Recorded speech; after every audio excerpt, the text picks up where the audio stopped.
Me to. Cricket के खेल में बैटिंग करने वाले खिलाड़ी को बैट्समैन कहते थे, लेकिन अब बैट्समैन को बैटर का नाम दे दिया गया है। इस तब्दीली के पीछे क्या मुहर्रिकात थे? मीटी। ये तब्दीली क्रिकेट में जुबान के ज्यादा न्यूट्रल अंदाज को अपनाने के लिए की गई है। लफ्ज बैट्समैन सिर्फ मर्द के लिए बोला जा सकता था, जबकि लफ्ज बैटर मर्द और खवातीन दोनों के लिए है। ये लफ्ज ज्यादा जामे और जेंडर न्यूट्रल है। वैसे भी कॉमन सेंस की बात है, जैसे बॉलर सिर्फ बॉल से जुड़ा है, उसी तरह बैटर सिर्फ बैट से जुड़ा है। अच्छा, ऐसे होता? जी हां, ऐसे ही होता।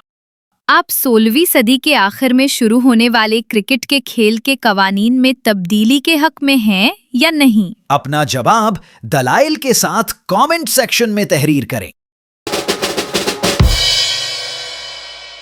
मी टू एंड मेटी की करारी बातें सुनने के लिए हमारे चैनल को लाइक, सब्सक्राइब और शेयर करें।